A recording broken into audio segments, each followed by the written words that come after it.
આ અંગે સિવિલ હોસ્પિટલમાં ફરજ બજાવતા પીડિયાટ્રિક વિભાગના આસિસ્ટન્ટ પ્રોફેસર ડૉક્ટર ખુશ્બુ ચૌધરીએ જણાવ્યું હતું કે તારીખ 7 ઓગસ્ટ 2024ના રોજ નવી સિવિલ હોસ્પિટલના પીડિયાટ્રિક વિભાગમાં 2 વર્ષીય અલી હસન નામના બાળકને માથામાં ઈજા થતાં સારવાર હેઠળ લાવવામાં આવ્યો હતો, જ્યાં 48 કલાક સુધી બાળકને સારવાર આપવામાં આવી હતી, પરંતુ બાળકની ખેંચ બંધ થતી નહોતી અને શરીર કડક થવા લાગ્યું હતું, જેથી બાળકને ધનુરના લક્ષણ હોવાનું જણાઈ આવ્યું હતું. બાળકને હલનચલનમાં તકલીફો પડવા લાગી હતી અને શ્વાસોશ્વાસની ક્રિયામાં તકલીફ પડતા વેન્ટિલેટર પર સારવાર શરૂ કરવામાં આવી હતી. 15 દિવસે વેન્ટિલેટરની સારવાર બાદ બાળકને રિકવરી આવવાનું શરૂ થઈ ગયું હતું.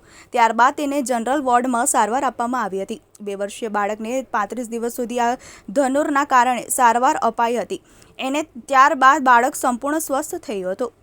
ડૉક્ટર ખુશ્બુ ચૌધરીએ વધુમાં જણાવ્યું હતું કે ધનુર ઉપડવાના મુખ્ય કારણો હોય છે, જેમાં પહેલાં તો નાની ઉંમરમાં રસીકરણનો અભાવ, સમયસર રસીકરણ ન થયું હોય અને લોખંડની ધારવાળી વસ્તુઓ વાગ્યા બાદ તાત્કાલિક તેની સારવાર ન લીધી હોય અથવા તો પ્રિકોશન લીધા હોય તો ધનુર ઉપડી શકે છે અને ધનુરના રોગમાં શરીર કડક થઈ જવું, હલનચલન બંધ થવી જવી અને શ્વાસોશ્વાસની ક્રિયાઓમાં પણ અસર પડે છે, જેના કારણે આ રોગ જીવલેણ સાબિત થઈ શકે છે. ધનુરના રોગને અટકાવવા માટે રસીકરણ કરાવવું જોઈએ અને ક્યારે પણ જો કોઈ દર્દીને ધારદાર વસ્તુઓથી ઈજા થઈ હોય તો ઘાને તાત્કાલિક સારી રીતે સાફ કરવું જોઈએ અને રસી ના લીધી હોય તો જે તે સમયે રસી લેવી જોઈએ.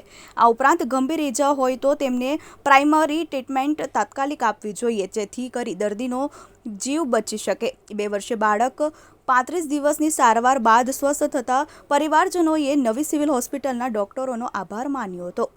हाँ, मेरा नाम डॉक्टर खुशबू चौधरी है। मैं असिस्टेंट प्रोफेसर हूँ पीडियाट्रिक डिपार्टमेंट सूरत सिविल हॉस्पिटल में। कोई बच्चा है जो उसके रसी के कारण बीमार था, क्या विगत है उसकी?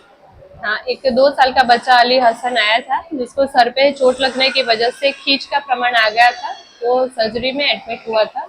2 दिन के बाद जैसा उसको धनुर जो बोलते हैं टिटेनस, उसकी बीमारी के लक्षण लग रहे थे, तो उसके लिए पीडियाट्रिक डिपार्टमेंट में एडमिट हुआ था। बच्चा कितने दिन एडमिट हुआ और क्या ट्रीटमेंट चला उसका? हाँ, बच्चे को जनरली टिटेनस ऐसा होता है कि 3 से 14 दिन में अगर कोई चोट लगती है या कुछ इंजरी होती है उसमें उसके लक्षण आ सकते हैं। तो 9 अगस्त को जैसा हमारे पास आया था बच्चा और टोटल 35 डेज तक जैसा पीडियाट्रिक डिपार्टमेंट में रहा है। ये होने का मुख्य कारण क्या हो सकता है? हाँ, प्राइमरी मुख्य रसीकरण अगर टाइम सर समयसर नहीं होता है तो उसकी वजह से ये रोग होने के चांसेस बहुत ज़्यादा बढ़ जाते हैं। जितने भी रसीकरण हुए हैं और प्राइमरी ट्रीटमेंट जिन्होंने जल्दी ट्रीटमेंट लिया है तो वो बीमारी कम की जा सकती है। ये बीमारी बच्चे के लिए कितना जानकारी हाँ, ये बीमारी में प्राइमरी ऐसा होता है कि जब मगज की चेता होती है और जो शरीर होता है उसके ऊपर असर करती है, जिसमें मुंह नहीं खुलना, खींच ज्यादा आना, बच्चे का सुस्त पड़ जाना, धीरे धीरे तकलीफ अगर बढ़ती है तो बच्चे का हृदय, हार्ट उसके ऊपर भी असर करता है। जो माँ बाप वो नहीं ले पाते उनके लिए क्या मैसेज होगा? हाँ, जो जितने भी रसीकरण है वो समयसर बच्चों को लगाना खास जरूरी है। खास करके इसमें ऐसा होता है कि जानकारी के अभाव से कई सारे लोग जो है वो प्राइमरी रसीकरण नहीं करते हैं। ये जो प्राइमरी जो बीमारियों से बचाने के लिए वाली जितनी भी रसी है सारी गवर्नमेंट में भी उपलब्ध है, तो जो भी नजदीक का अस्पताल है वहाँ से संपर्क करके सारे टीकाकरण करना जरूरी है।